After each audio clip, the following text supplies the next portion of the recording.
கர்த்தருடைய பரிசுத்த நாமம் மகிமைப்படுவதாக.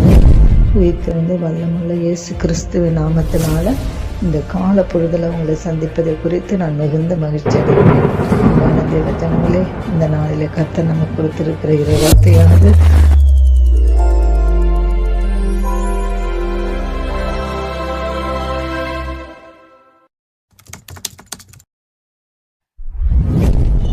ரோமருக்கு எழுதின நிருபம் 6ஆம் அதிகாரம் 14வது வசனத்தை நம்ம வாசித்து தியானிக்கலாம். நீங்கள் நியாய பிரமாணத்திற்கு கீழ்ப்பட்டிராமல் கிருபைக்கு கீழ்ப்பட்டு இருக்கிறபடியால் பாவம் உங்களை மேற்கொள்ள மாட்டாது.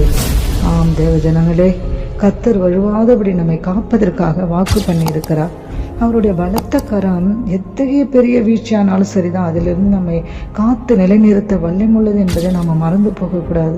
நாம் வழுவாதபடி நிலைத்து நிற்க வேண்டுமென்றால் நம்முடைய கண்கள் கர்த்தரையே நோக்கி கொண்டு இருக்க வேண்டும் என்பதை நம்ம மறந்து போகக்கூடாது. ஜெபிக்கிற தேவனுடைய பிள்ளைகளுடைய ஐக்கியத்தை நம்ம ஒருபோதும் இழந்துடக்கூடாது.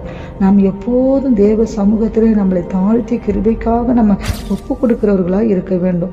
நாம் கிருபைக்கு கீழ்ப்பட்டு இருக்கிறபடினாலே பாவம் நம்மளை மேற்கொள்ள மாட்டோம் என்று வேதம் நம்மளை தெளிவா சொல்லுகிறது. நம்ம உளையான சேற்றிலிருந்து தூக்கி எடுத்த அந்த ஆண்டவர் நம்முடைய பாவங்களான கழுவின நம்முடைய இரட்சகர் நீதியின் வஸ்திரங்களை நமக்கு தரிப்பித்து நம்மளுடைய நீதிபர நம்மை அருமையாய் தமது கிருபையின் சேட்டைக்குள்ளே மறைத்து வைத்துக் கொள்ளுகிறார். அவருடைய கிருபைக்குள்ளே நாம் இருக்கிறதுனால பாவமோ சாபமோ எந்த ஒரு வியாதியோ எதுவுமே நம்மளை மேற்கொள்ள முடியாது. தேவ பிள்ளையே, நீ எந்த நிலைமையில நீ ஆவிக்குரிய பெருமைக்கு மாத்திர இடம் கொடுக்காமல் கிருபையிலே உங்களை காத்து கொள்ள வேண்டும். பெருமை உள்ளவர்களுக்கு கர்த்தர் எதிர்த்து நிற்கிறார், மேட்டிமை உள்ளவர்களுக்கும் கர்த்தர் அப்படியா எதிர்த்து நிற்கிறார் என்று நம்ம பார்க்கணும். பார்த்தீங்களா, பெருமை உள்ளவர்களுக்கும் மேட்டிமை உள்ளவர்களுக்கும் கர்த்தர் எதிர்த்து நிற்கிற தேவனாக இருக்கிறார்.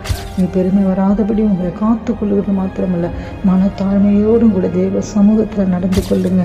வேதத்தில் 3 இடங்களில் தான் தாழ்மை உள்ளவர்களுக்கு கர்த்தர் கிருபை அளிக்கிறார் என்பது திரும்ப திரும்ப வந்து கொண்டே இருக்கிறது. நீதிமொழிகளில் 3ஆம் அதிகாரம், யாக்கோப்பு 4ஆம் அதிகாரம், 1 பேதுரு 5ஆம் அதிகாரத்தில். அப்படியானால் நாம் நம்மை தாழ்த்தி கிருபை பெற்றுக்கொள்ள வேண்டியது எத்தனை அவசியம் தெரியுங்களா? புதிய ஏற்பாட்டில் உள்ள தேவனுடைய பிள்ளைகளாய் இருக்கிற நமக்கு கர்த்தர் விசேஷத்தை கிருபையை பாராட்டியும் இருக்கிறார். நிச்சயமாகவே நாம் பழைய ஏற்பாட்டில் உள்ள பக்தர்களைப் போல நியாய பிரமாணத்திற்கு கீழ்ப்பட்டிருக்கிறவர்களாக இராமல் கிறிஸ்துவின் மேல் ஸ்தாபிக்கப்பட்ட கிருபைக்கு கீழ்ப்பட்டிருக்கிறோம். நிச்சயமாகவே தேவ பிள்ளையை அவருடைய பரிபூரணத்தினால் நம்ம எல்லாரும் கிருபையின் மேல் கிருபை பெற்றிருக்கிறோம். தேவ பிள்ளையை கிருபையில நிலைத்திருங்க. தாழ்மையா இருக்கும்போது கிருபை பெருகும். அதிகால வேலை கர்த்தரை தேடும்போது கிருபை பெருகும். அநேகருடைய சூத்திரத்தினால கிருபை பெருகும். அந்த கிருபையை அவர் சகல ஞானத்தோடும் புத்தியோடும் இன்னும் உங்களுக்கு பெருக பண்ணுவாராக. நாம ஜெபிப்போமா? கர்த்தாவே, துதிக்கிறோமப்பா. இந்த கால பொழுதுல கூட இந்த வசனத்தின் நிமித்தமா அந்த கேட்கிற ஒவ்வொரு பிள்ளைகளுடைய வாழ்க்கையை நீங்க ஆசீர்வதிங்கப்பா. ஆண்டவரே, நியாய பிரமாணத்திலே கீழ்ப்பட்டிராமல் அவர்கள் எல்லாரும் கிருபைக்கு கீழ்ப்பட்டு இருக்கிற பிள்ளைகளாய் நீங்க மாற்றுவீராக. ஆண்டவரே, உங்களுடைய ஆண்டவரே கருத்துக்குள்ள அவர்களை தாழ்த்தி ஒப்பு கொடுக்கிறோம். நீங்களே கூட இந்த நடத்தின ஆசீர்வாதம் இயேசுவின் நாமத்தில் ஜெபிக்கிறோம் பிதாவே. ஆமென்.